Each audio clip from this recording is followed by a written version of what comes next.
Oke, pada pagi hari ini menyambung materi yang lalu, nah, Anda bisa buka di sini ya, misalnya Mapping Indo Design, kemudian silahkan untuk absennya di bagian bawah ini ya, bagian bawah ini. Kemudian sebenarnya saya sudah membuat rekaman kuliah itu di sini. Tapi untuk kelas ini saya selenggarakan secara sinkronus. Sedangkan yang nggak bisa buka rekaman kuliahnya yang ada di sini. Oke, kira-kira apa sih perbedaan dari analisis dan desain sebelum kita pindah ke sini? Siapa yang mau jawab? Silahkan. Kalau saya lihat di sini ada Dimas Prihadi Setiawan ada? Hadir, Pak. Iya. Dimas Priyadi, menurutmu apa perbedaan analisis dan desain?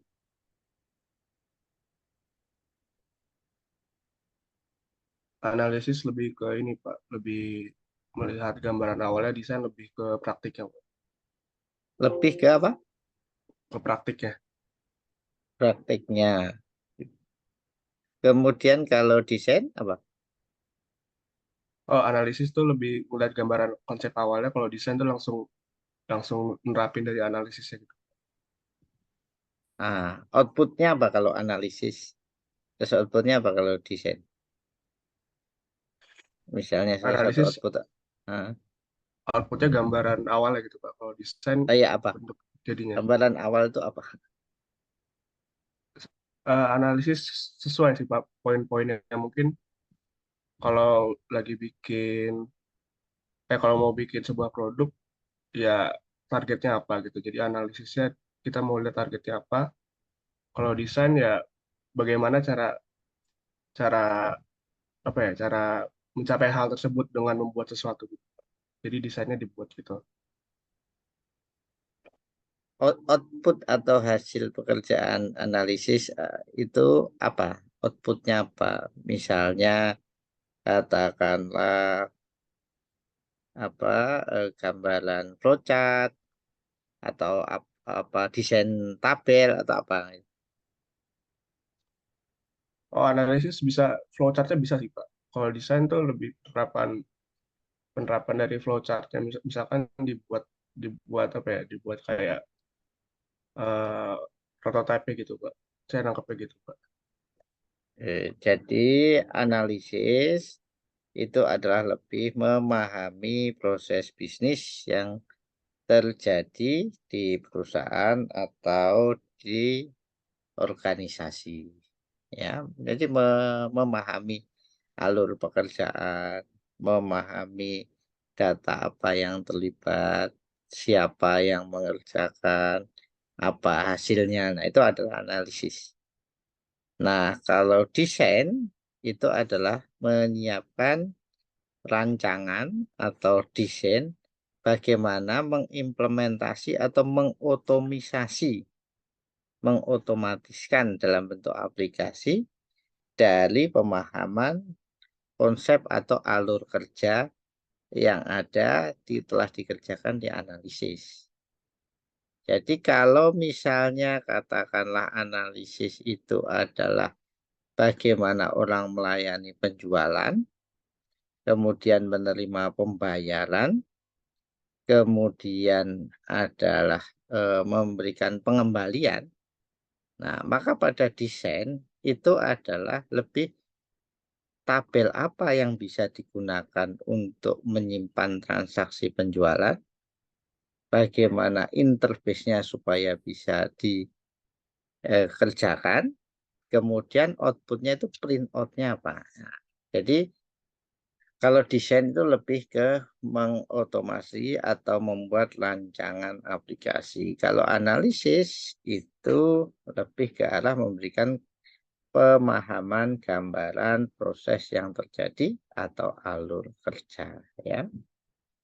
Oke, kalau outputnya apa aja? Dianalisis outputnya itu adalah tadi ada use case analisis, ya. Kemudian ada proses model CFD ya. Kemudian outputnya lagi data model, misalnya ER diagram.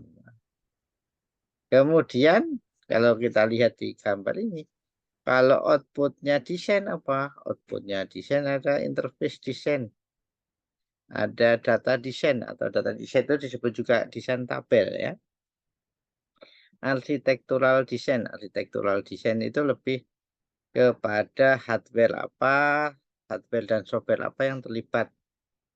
Apakah pakai SAM, apa aja, kemudian komputernya apa saja yang terlibat ya. Kemudian interface UI-nya itu yang bisa dikerjakan seperti apa. Apakah responsif atau tidak. Kemudian ada komponen level. Komponen level itu mungkin butuh API, butuh embedded system. Nah, kita bisa komponen ya. Nah, kalau kita lihat di dalam model ini, kita bisa melihat ya, yang sebelah kiri ini adalah hasil dan sekaligus tool yang ada di dalam analisis model. Yang sebelah kanan itu adalah hasil ataupun juga tools ya yang digunakan untuk menggambarkan desain atau disebut juga desain model. Nah, di sini ada entity relationship, ada data flow ya. Data dictionary ini merupakan penjelasan dari entity relationship dan sekaligus data store dari data flow diagram. Kemudian ada tambahan state transition diagram, ada PISPEC, ada GISPEC. Nah, ini kalau misalnya bisa dicari di buku, kalaupun tidak ada bisa di googling ya. Sebelah kanan ini adalah desain. Jadi dari sebuah requirement itu di part 2 itu membahas yang sebelah kiri ini. Yang sekarang itu membahas yang segitiga ini. Oke. Dari situ mungkin ada yang mau ditanyakan atau disampaikan silahkan. Kalau tidak ada kita lanjutkan ya. Nah di chapter 7 atau bab 7 ini adalah membahas tentang transisi dari requirement ke desain. Kemudian strategi atau cara mengakuisisi. Akuisisi itu lebih bagaimana cara mencapainya, ya, cara mencapainya. Apakah itu custom development, bangun sendiri, atau paket software beli, beli jadi, atau outsourcing. Jadi bangun tapi pakai tenaganya orang lain, software host atau rekanan, ya. Kemudian apa saja yang mempengaruhi strategi akuisisi? Ya. Kapan kita pakai custom, package, ataupun outsourcing? Kemudian ini ada selecting, ini pemilihan strategi akuisisi. Pemilihan cara yang tepat di dalam mewujudkan aplikasi.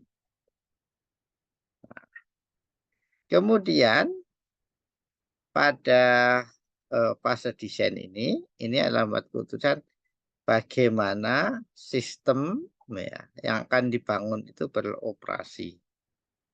Nah, di dalam desain phase ini adalah membangun dari sistem requirement, kemudian didetailkan, buat gambaran detail untuk sistem yang akan dibangun. Gambaran detail itu apa? Ya tadi kalau kita misalnya ada fungsional pembayaran, detailnya data apa yang terlibat, tabel apa yang terlibat, proses apa, kemudian outputnya seperti apa. Ya. Kemudian tiga alternatif yang tadi ya, bagaimana mencapainya. Nah ini diskusi kita di awal. Kalau analisa atau fase analisa itu adalah memberikan gambaran bagaimana kebutuhan bisnis itu berjalan, ya. atau memberikan gambaran, pemahaman bagaimana bisnis itu berjalan, kemudian apa kebutuhannya yang baru. Contoh tadi swalayan misalnya ya, transaksinya besar pembayarannya. Kemudian dia ingin otomatisasi sekaligus memberikan alternatif pembayaran. Mungkin pakai kris, kartu kredit, dan sebagainya. Nah, itu ada kebutuhan. Nah, kemudian di desain itu adalah memutuskan bagaimana cara membangunnya. Mungkin yang pembayaran tadi embedded dengan sistem bank. Tapi kalau misalnya yang di internal, ya mulai dari mengcapture, memasukkan data, dan juga mengisi dari sekumpulan data barang yang ada. Kemudian selama fase desain, ini adalah business requirement dikonversi ke dalam sistem requirement. Sistem requirement itu apa? Sistem requirement itu adalah deskripsi teknik detail tentang sistem yang akan dibangun. Gampangannya adalah hardware dan software apa saja yang dibutuhkan, bagaimana cara membangunnya. Oke, berikutnya Ahnaf Fauzan. Apa perbedaannya business requirement dan system requirement? Ahnaf Fauzan mengikuti.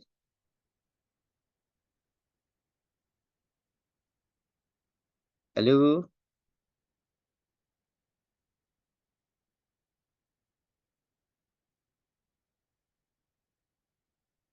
Ahnaf Fauzan, mana Ahnaf Fauzan? Ini ada.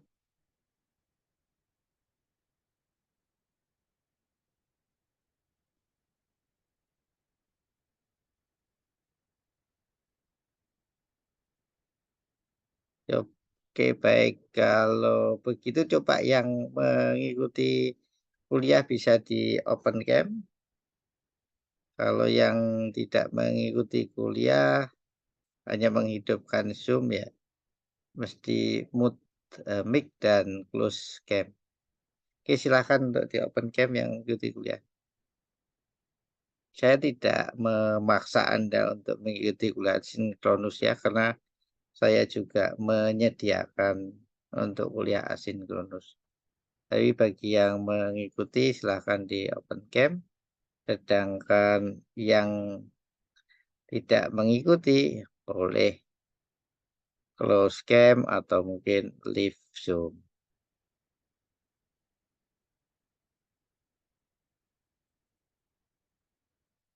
Ini baru Dimas Prihadi Setiawan. Nah, ini Ahnaf Fauzian ini menjawab. Ahnaf Fauzian bisa di open mic.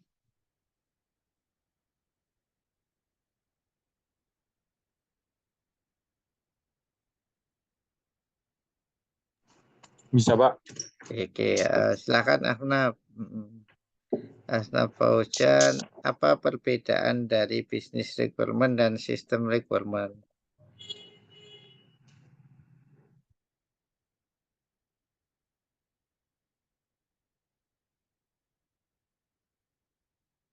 Apa kira-kira?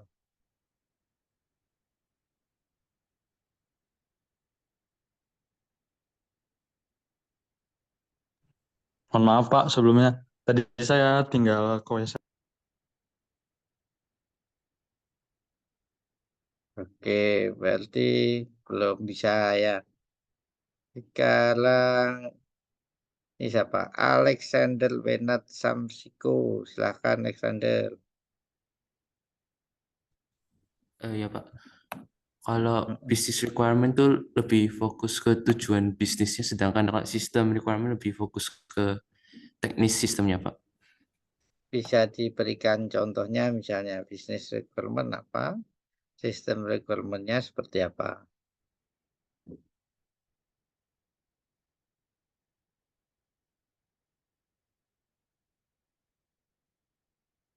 Bisa? Kalau business requirement kayak business plan-nya gitu, perencanaan bisnisnya. Kalau sistem requirement tuh lebih kayak specification-nya gitu Pak. Oke, misalnya ini di di supermarket Indomaret. Nah, yang maksud bisnis requirement-nya apa misalnya?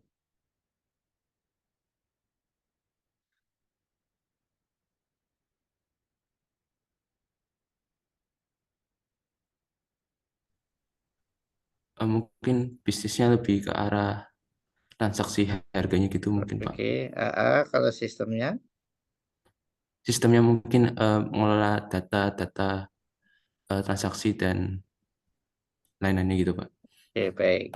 Bisnis requirement itu lebih ke arah fungsi-fungsi yang harus ada supaya bisnisnya itu berjalan. Misalnya di supermarket tadi, fungsinya apa? Misalnya ada persediaan, ada pembayaran. Nah, itu adalah bisnis requirement. Jadi istilahnya biasa disebut juga functional requirement ya. Nah, sistem requirement itu adalah spesifikasi untuk mewujudkan fungsi tersebut. Misal nih, kalau itu adalah bisnis requirement-nya pembayaran, maka sistem requirement-nya spesifikasinya apa? Spesifikasi teknis untuk melayani pembayaran. Satu, misalnya komputernya eh, speknya memori sekian, itu hardware ya, prosesornya. Kemudian harus diinstal Windows misalnya katakanlah 10 misalnya.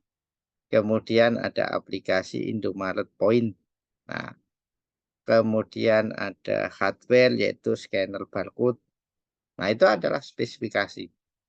Kemudian data yang terlibat. Mungkin ada tabel, butuhkan tabel barang, tabel karyawan, tabel harga. Nah, itu adalah lebih kepada spesifikasi teknis ya.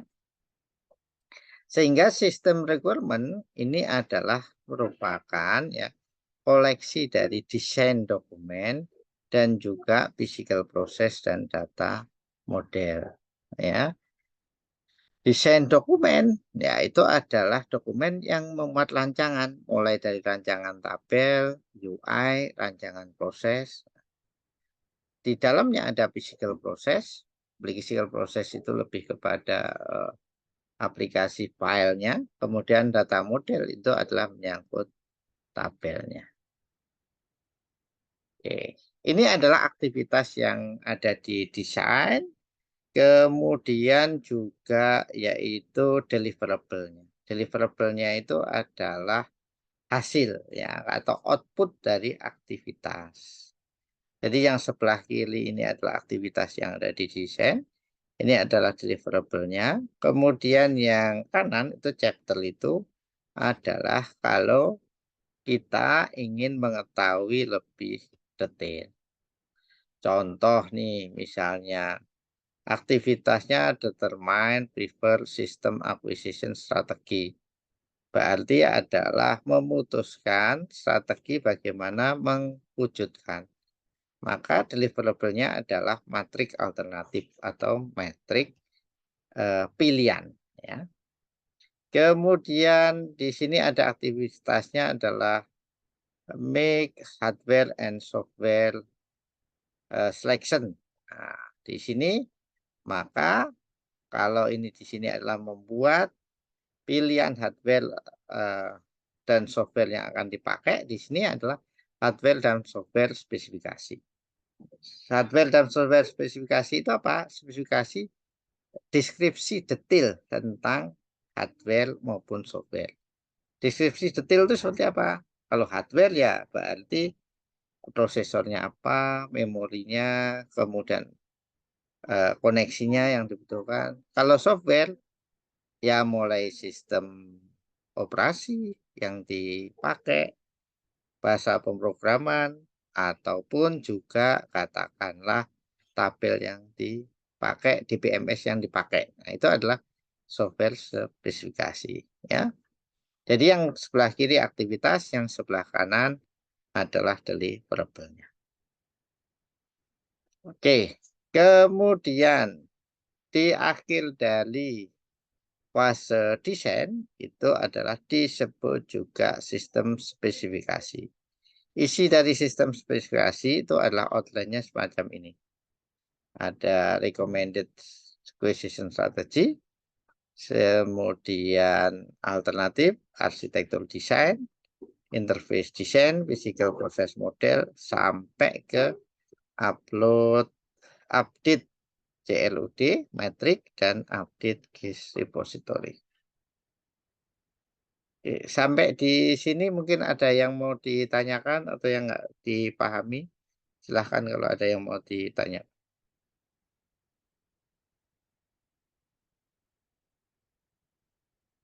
Baik, kalau nggak ada yang ditanyakan, cara atau sistem akuisisi. Sistem akuisisi itu bagaimana mewujudkannya ya. Caranya satu, develop application in-house. Jadi membangun sendiri oleh divisi IT. Yang kedua adalah buy package system. Membeli jadi. Ya. Kemudian yang ketiga itu adalah external vendor atau developer atau juga service provider. Jadi kita bisa membangun sendiri, membeli paket ataupun juga mengundang vendor untuk membangunkannya. Nah, ini adalah nanti silahkan untuk dibaca kapan custom development, kapan paket software, kemudian kapan vendor. Saya akan next ke pertimbangannya aja.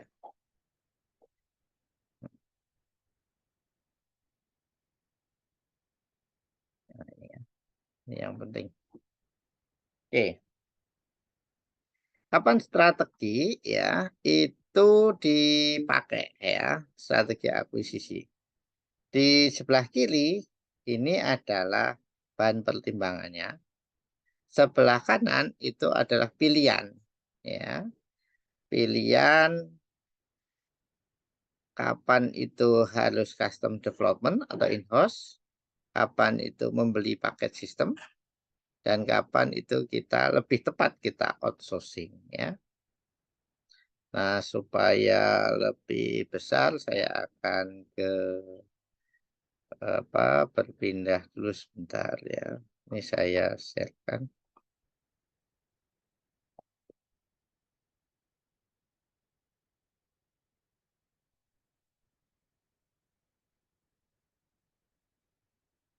Hmm.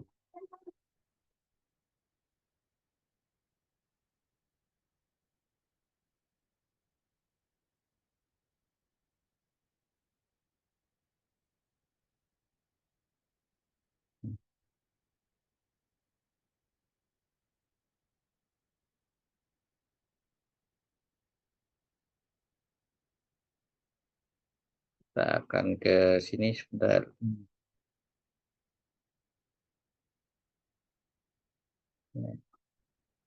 Tadi slide berapa itu?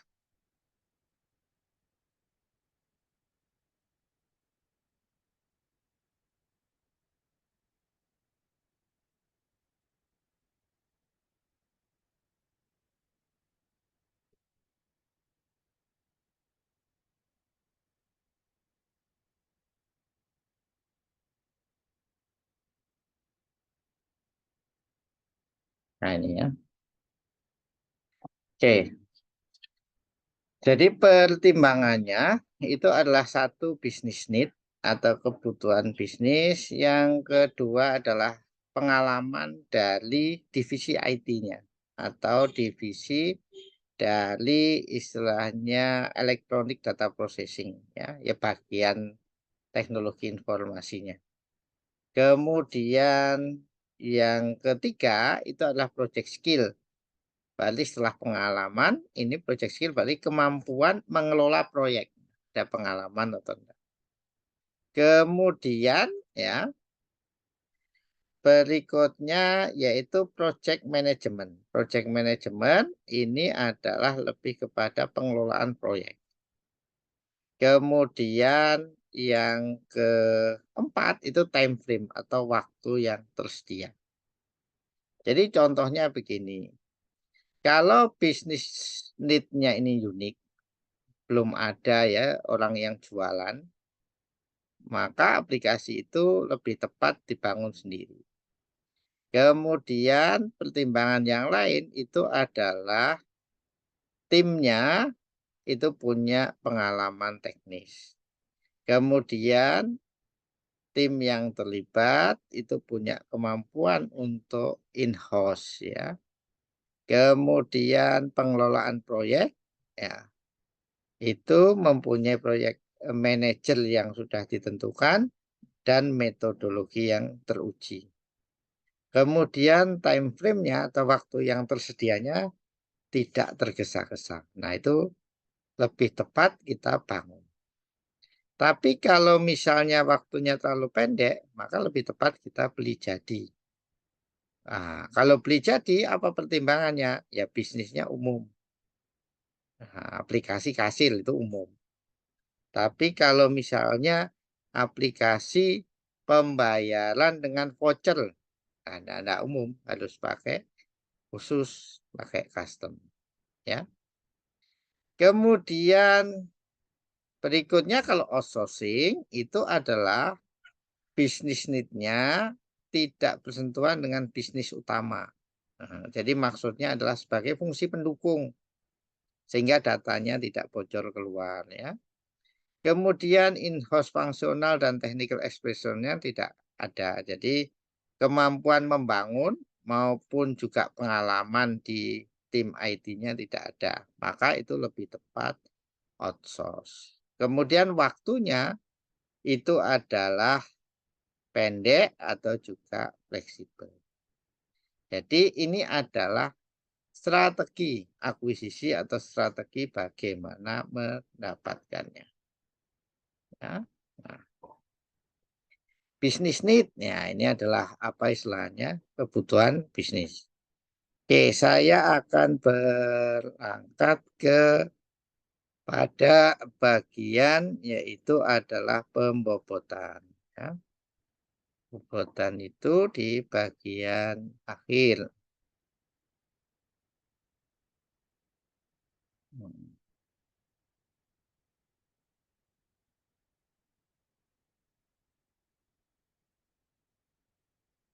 Nih, ya. Seleksi strategi akuisisi. Nah, untuk mengimplementasikan strategi tadi, baik itu in-house, beli paket software, ataupun juga outsource, maka ada beberapa informasi yang diperlukan, yaitu teknologi maupun tool apa yang dibutuhkan untuk custom development project. Kemudian produk apa yang dibuat oleh vendor yang sekiranya sesuai dengan proyek yang dibutuhkan. Kemudian yang ketiga, service apa yang disediakan oleh provider untuk bisa membangun dari aplikasi jika itu di-outsource-kan. Nah, salah satu tool ya yang diperlukan itu adalah mencari informasi ini. Nah, mencari informasi ini dengan apa? Yaitu adalah kita membuka yang namanya LFP atau Request for Proposal.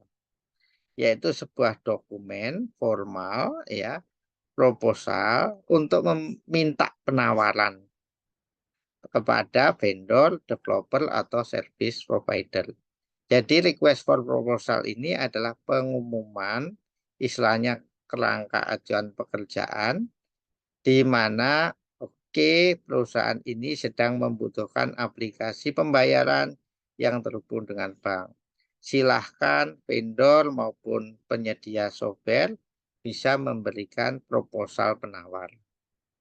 Nah, dokumen yang menyebutkan itu tadi disebut dengan LFP atau Request for Proposal. Nah, kemudian kalau itu LFP ini adalah memuat di sini detail dari sistem atau service yang dibutuhkan dan juga deskripsi kriteria ya vendor yang kira-kira bisa memberikan penawaran. Jika proyeknya kecil namanya bukan LFP ya, tetapi LFV yaitu request for information. Ya, skupnya aja yang lebih kecil. Tapi kalau kita misalnya bukan solusi keseluruhan, hanya daftar peralatan, maka kita bisa mengirimkan yaitu LFQ, request for quote. Quote ini adalah quotation, jadi istilahnya daftar harga. Kemudian setelah kita mengirimkan LFP, kemudian perusahaan-perusahaan atau vendor itu akan memberikan penawaran atau memberikan proposal-proposal penawaran. Nah, kita memilih vendor atau penyedia software kita dengan membuat yang namanya alternatif matrix. Alternatif matrix ini dilengkapi dengan kriteria-kriteria. Contoh alternatif matrix ini kita bisa lihat di berikutnya ya. Nah, ini alternatif matrix. Ini evaluation kriteria. Ini pembobotan ya. Kemudian ini contohnya adalah penawaran dari vendor aplikasi yang menggunakan VB.NET, aplikasi yang menggunakan Java, ataupun mungkin yaitu software yang sudah jadi. Ini outsource, kemudian ini software yang sudah jadi. Kemudian di sini ini ada skor bobot. Kemudian berikutnya yaitu adalah perkalian antara skor dan bobot. Ya. Nah, baru kemudian yang bawah itu ditotal. Nilai yang paling tinggi, nah, itu adalah yang kira-kira memenuhi. Nah, technical issue, apa aja technical issue? Itu misalnya kesesuaian dengan hardware yang tersedia. Kemudian misalnya adalah kesesuaian dengan aplikasi atau software yang ada. Kemudian juga bisa migrasi dari tabel yang ada. Economic issue, ini bisa harga, bisa fasilitas dukungan. Organisasional issue, ini lebih ke arah misalnya training, pengembangan, maupun juga supporting, kira-kira sesuai tidak dengan organisasinya. Nah, ini yang dilakukan di dalam membuat metrik. Baik, demikian cara transisi dari requirement kepada desain. Silahkan jika ada yang mau ditanyakan atau disampaikan. Oh ya, untuk minggu depan tolong diinfokan ke teman-temannya ya. Kita akan kuis. Kuisnya itu materinya adalah analisa fase analis ya. Nah, apa aja yang dikerjakan dipelajari baik di buku, video maupun blog. Baik, ada yang mau ditanyakan? Kalau tidak ada, untuk kuliah pagi ini saya cukupkan sekian. Rekaman video akan saya upload ke YouTube dan di-embedded di materi ini. Silahkan kalau ada yang nggak jelas bisa diputar ulang. Demikian saya akhiri. Assalamualaikum warahmatullahi wabarakatuh. Selamat pagi. Waalaikumsalam warahmatullahi Waalaikumsalam wabarakatuh. warahmatullahi wabarakatuh. Terima kasih, Pak. Ya, sama-sama.